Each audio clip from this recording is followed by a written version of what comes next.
Et quand on a appris, il y a eu une séance de task force à l'interne afin de déterminer quelles étaient les mesures à prendre, savoir comment on pouvait continuer à œuvrer, être un véritable soutien pour nos entrepreneurs dans tous les domaines afin qu'ils puissent se concentrer sur la poursuite de l'activité.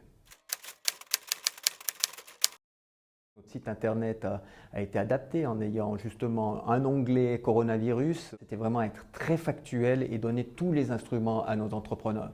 Donc on a fait des documentations pour leur dire voilà, il y a ce type de situation qui peuvent arriver, voilà comment vous devez réagir, voilà comment vous devez vous prémunir par rapport à cette situation qui est extraordinaire.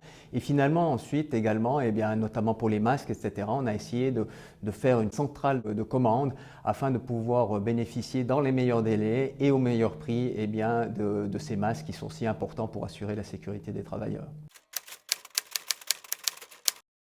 Nous avions des personnes vulnérables, donc déjà organiser le travail chez eux et ensuite pouvoir maintenir malgré tout tous les services de la veille parce que les travailleurs, comme certains ne pouvaient pas travailler, eh bien, ils se posent des questions sur leur avenir, sur leur sécurité sociale, donc il fallait pouvoir maintenir cela. Néanmoins, nous avons fermé nos guichets directement en mettant bien en exergue que tous les services de la veille travaillaient, ils étaient prêts à répondre à toutes les questions, mais par voie de téléphone. On a dédoublé des équipes, on a ouvert des nouveaux bureaux dans des nouveaux espaces et puis on a pris des licences pour faire du télétravail si jamais eh bien, on devait fermer la veillée, si nous étions mis en quarantaine.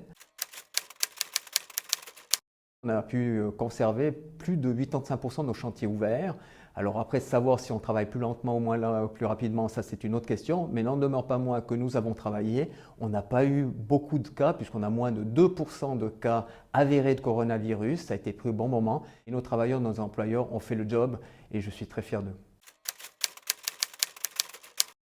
On suit pas à pas toutes les décisions du Conseil fédéral pour savoir ce qu'il faut faire, ce qu'on peut faire, comment on le fait. On est aussi en contact permanent avec les services de la protection des travailleurs, la SUVA, pour organiser les contrôles, pour voir ce qui se fait afin de poursuivre les chantiers. On constate malgré tout une baisse dans les mises à l'enquête, dans le traitement des dossiers. Il ne faudrait pas qu'au moment où on peut reprendre le travail, on ne l'aille plus, alors qu'on a fait un gros effort maintenant pour maintenir notre activité.